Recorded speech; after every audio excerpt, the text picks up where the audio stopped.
Hey everybody, welcome back to Tim Travels. I'm your host Terry, coming to you from the Loves in Elliston. I think this is considered Elliston, Virginia. It's what exit number is that? 128 off of I-81 here in Virginia. This is the new Loves.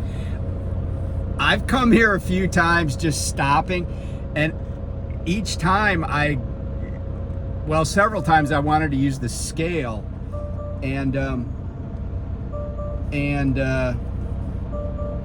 hold on, I'm overriding my engine shutdown. Maybe I'm not.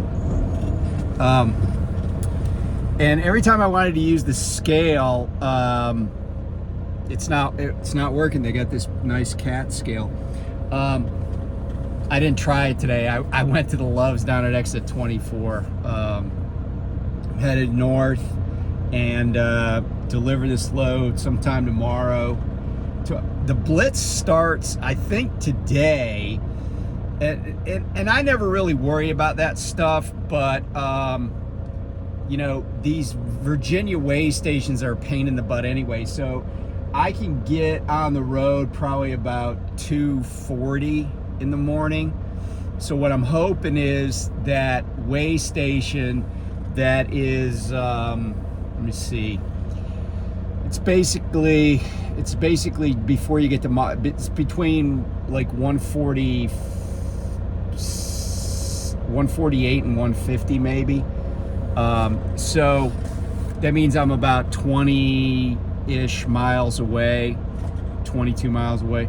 So I'm hoping I'll get through that way station first, before it opens, because they're not always open 24/7. They are, you know, it's kind of hit or miss, but I know if I try to go through there at 6 o'clock in the morning, it's definitely going to be open. So I'm hoping, and I'm not worried about my weight. I scaled this load. It's just one less thing. If it's closed, I don't have to slow down. I don't have to wait in line. I don't have to go over the stupid scale. And oh, by the way, happy Mother's Day to all the moms out there. But let me just say this: if you haven't called your mom, my mom passed away back in 2009, so I don't need to call her. But if you haven't called your mom yet, call your mom, tell her happy Mother's Day. But I was thinking about this too. If there's a woman that you made a mom, and you know what I'm talking about, even if she hates your guts, just be nice and just wish her a happy Mother's Day. Now, if you're not paying your child support, probably not a good idea to contact her, you know, because you're saying happy Mother's Day she's not going to like that. And if you do have a no contact order, you know, as an attorney or as a person who used to practice law, I recommend you not violate that protective order, even to say happy Mother's Day. So yeah, happy Mother's Day to everybody.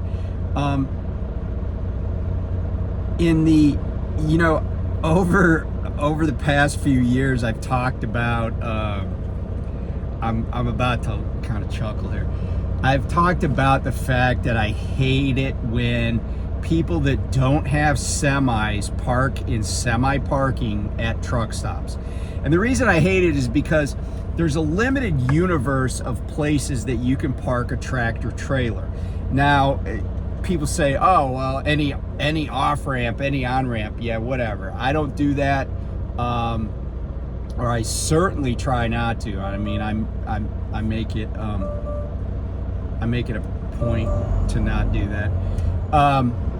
But and I've always said I hate it when frickin' people with bobtails, which you can park most places. Like, you can park out in front of the truck stop, right? I hate it when people with bobtails take up a whole parking spot, especially in places where there's a lot of truck drivers, and truck drivers use truck stops on the interstate as their local parking area. It just kind of pisses me off. because I don't do that, and I've never really done that. Yeah. So anyway, today I am parked with a semi in bobtail parking, and I'm going to show you this because there's a whole bunch of trucks. So this is a Pam truck next to me, and then next to me is a Melton truck, and I'm going to flip this around so you can see like my rear view mirror. Okay, I'm back. I pressed the wrong button. So if you can see my rear view mirror there, you can see the line. They're the short lines because this is bobtail parking, and I'm here for it because all of bobtail parking is all of bobtail parking is filled up with semis. So I don't care. It's I've had, and you know, it's funny because this place is full. I got here, it's like 16:30. I pulled in. When I was pulling in, I was like, oh, there looks like a spot next to that Melton guy. And I was like, I came in, I threw my four-ways on, and I spun around. I'm like, man, that's bobtail parking. But it's not so short that you're like in the way or anything. It's just, I think they designated it. Okay, so I was thinking about this. You know, the things are getting tough in trucking, and you know, I talked about a few companies that had rough quarters, but a lot more had rough quarters than the ones I talked about. And by the way, there seems to be this notion, because it shows up in my comments periodically. There are people, I swear, they only watch videos where I tag Prime or I say that it's about Prime, and they never watch any other videos. And so they're like, all you ever do is talk about Prime.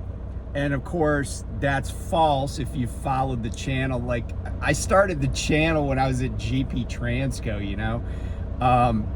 So it's just kind of comical how it's like, I guess it would be like if you saw A Fistful of Dollars, like you watched one Clint Eastwood movie and you're like, Clint Eastwood always plays a cowboy or a gunslinger in the West.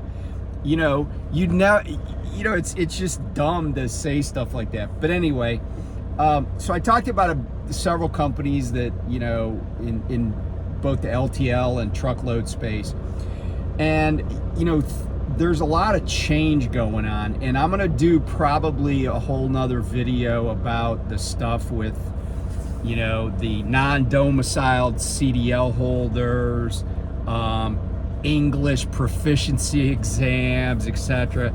Oh, by the way, I'm in the shower line here, so I might have to interrupt this video for that. I'll probably come back and have a different shirt on. Well, no, I will come back and have a different shirt on. It might be another red shirt that says night on it, but it'll be a clean one. But anyway, so I was thinking about, you know, moving companies and what it's like, and oftentimes people on YouTube talk about companies and, you know, what it takes to get hired there, and people ask questions like, do they do a hair follicle drugs test? And I always thought those were stupid questions. It's like, you know, quit smoking dope, you know, a couple of months before you apply. Quit using meth or whatever. But anyway, I thought, you know, oftentimes the subject never gets discussed of how to leave a company. And I have said in the past, and you know, just in passing, and Tom Bell is the counter argument to what I'm about to say. But I've said in passing, never give them 2 weeks, never give an employer 2 weeks notice, because they're not going to give you 2 weeks notice if they're going to fire you, right? You're an at-will employee. Just, you know, have your plan and go. But there might be a situation where you want to give 2 weeks notice. So let's talk about how to leave a company. I'll put my seat up here because I feel like I'm shrinking. How to leave a company in a way that's beneficial to you, and it might be that it's beneficial to you to just, clean your truck out, and I'm talking about trucking companies, but some of this may apply to other, employment. And so some thoughts on that. First we do talk about, well, how much notice do you give them? Well, if you're at a company where you're like, hey, I like this company, or even if you don't like it, you just want to work there, but you're like, oh, this other opportunity came up and I really just kind of want to try this, right? I'm going to take a flyer and I'm going to go to this other job. Well, you may want to give 2 weeks notice. Like when I left GP Transco, I didn't have any particular heartburn with GP Transco. And in fact, I liked being at GP Transco. I just left for, I didn't leave them because I didn't want to work at GP Transco. I just wanted a different situation that GP could not provide me. So I did give them notice. I think I gave them around 10 days notice. I called my driver manager. I'm like, hey, this day is going to be my last day. And he's like, oh, I'm sorry to hear that. It was very cordial, right? And I just trusted him. I trusted the company that they weren't going to do something like park your truck and get your shit out. They didn't do that. But some companies will, and that's why I always say, when you're leaving, leave. But let's say you do want to give them 2 weeks notice. So if, you say, hey, look, and here's I think how you couch this, right? If you are leaving, but you might want to come back. And by the way, I left GP Transco and I hadn't even been there a year. And GP Transco has told me that I'm not eligible for rehire, even though I never had any problems there, other than when I violated my logs one time to get a load delivered and they made me sit for 7 days. But I just dealt with it, right? But I think it's because I left and I only had a year. I didn't even have a year there. The funny thing is, though, I was the person that stayed the longest from my orientation class. And that's a company that I thought was a good company. And this is another little sidebar. I was looking at company ratings on, I think, Indeed or Glassdoor, and I noticed that GP Transco's ratings from the time I was there till present, so it's been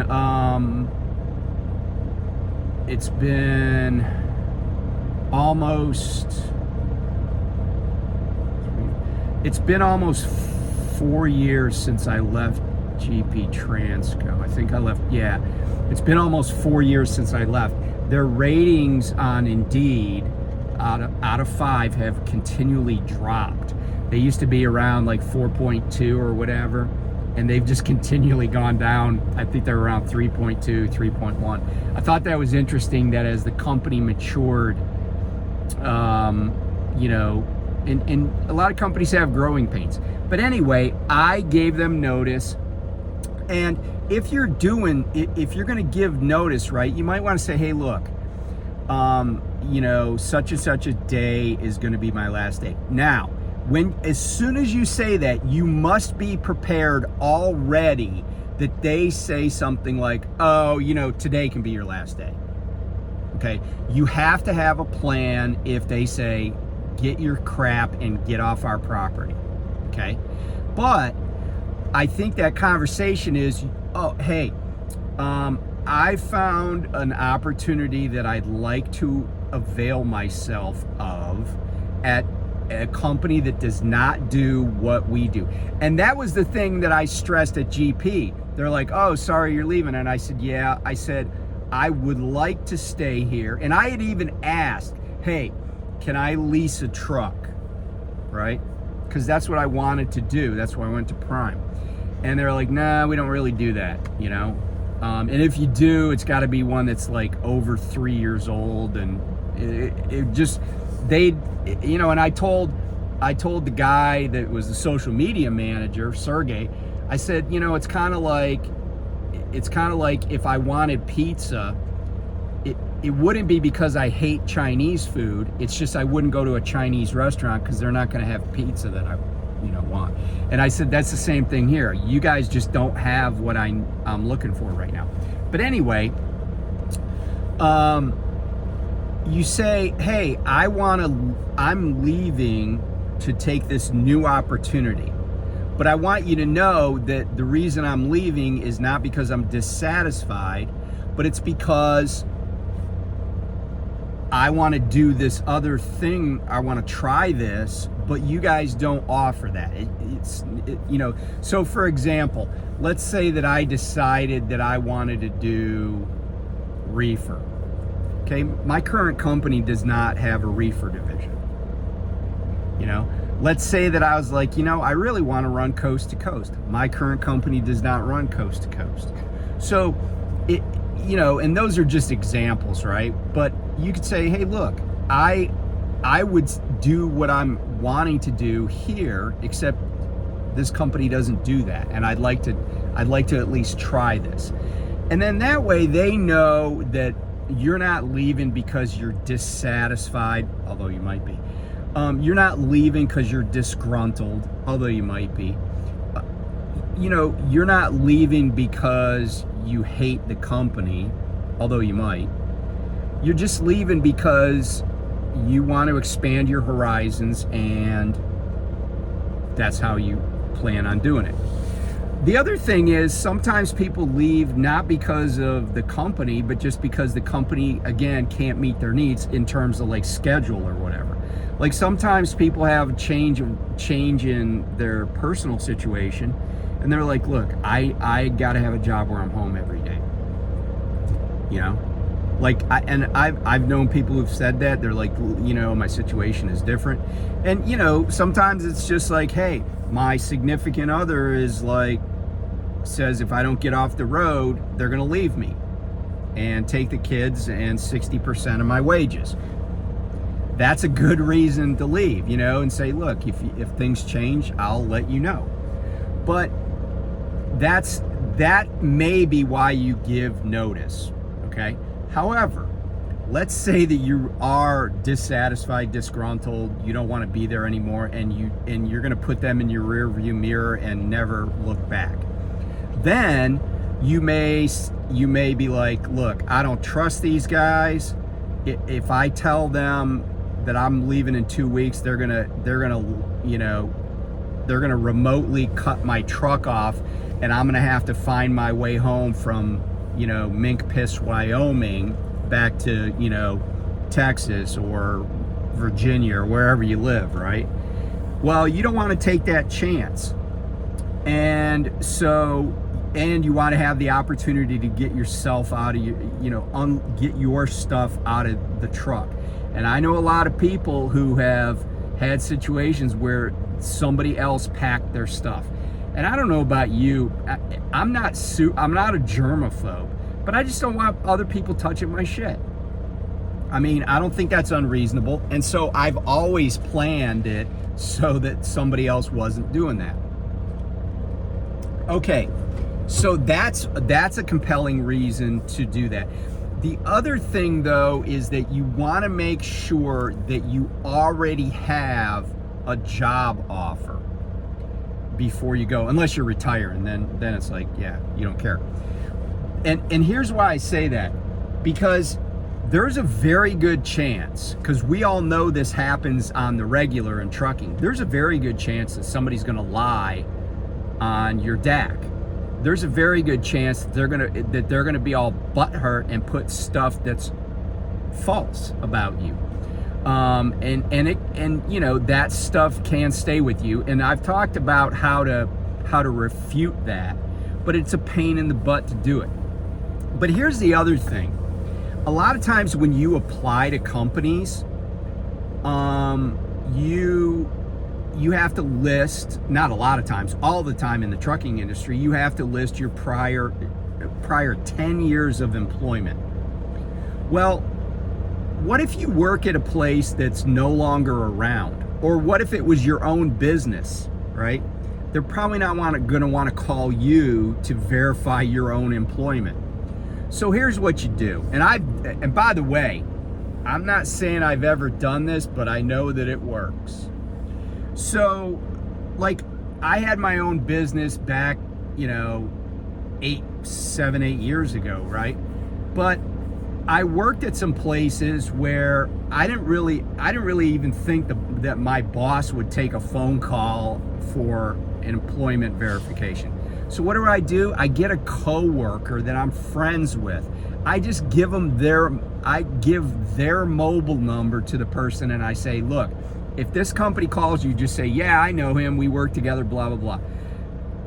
It works every time, because they're just checking a box. They don't really care that much.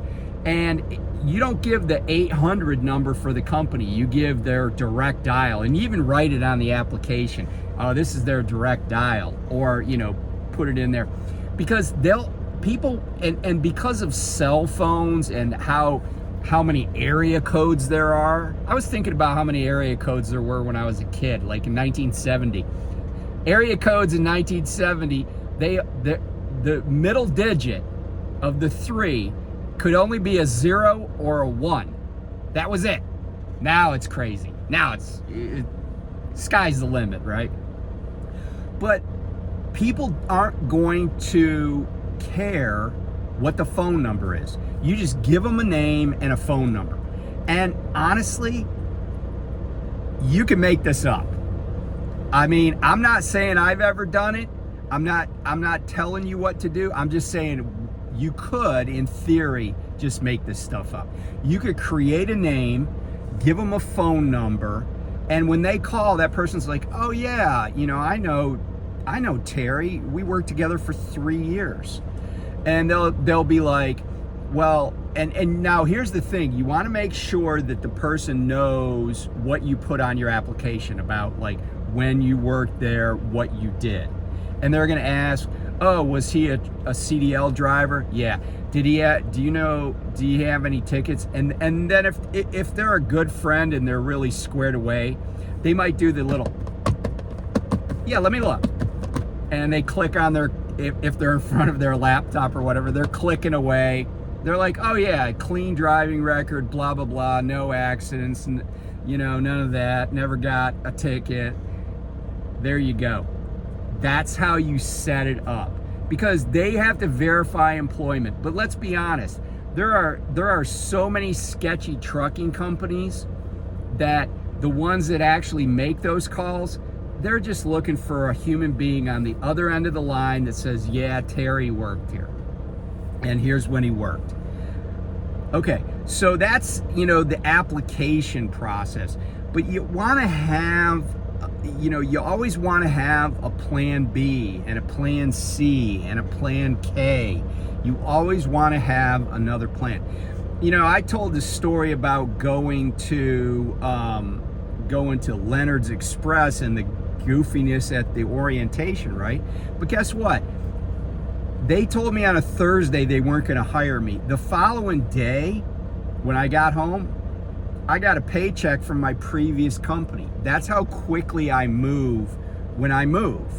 And, I think that it's important to get yourself in a situation, get yourself established immediately. Like, don't wait around. Already have a place to go, because if you get your foot in the door and they already did all the new hire stuff, and my company says it costs $7,000 to get somebody into orientation. I don't know where that number comes from, but whatever. If they got you an orientation because you're approved by recruiting and risk management and whoever, safety, if you've left another company, they don't really care, because here's the thing. These trucking companies do talk to each other, but companies often don't care that you left somebody holding the bag. as long as you didn't abandon equipment. And I don't even know about that sometimes, right?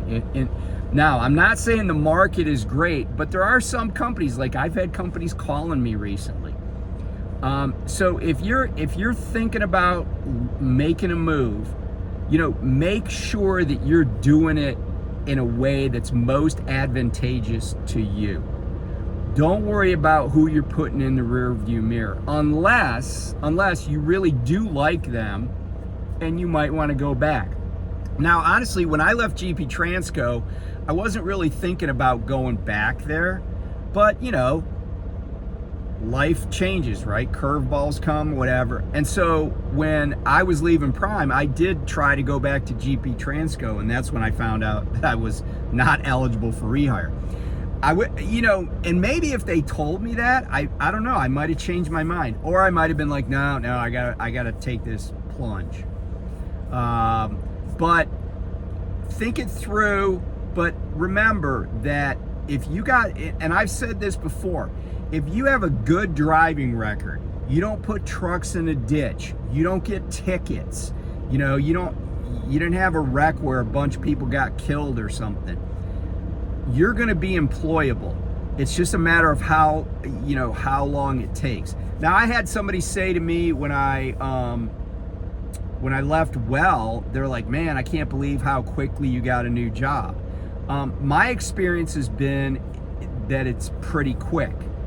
But if it's not for you and you do have a good record, it may be something that you're saying on your application that's spooking people. Or maybe your references aren't working out. Because here's the thing, if they got to verify employment, but no one at your old company will pick up the phone, I mean, think about it.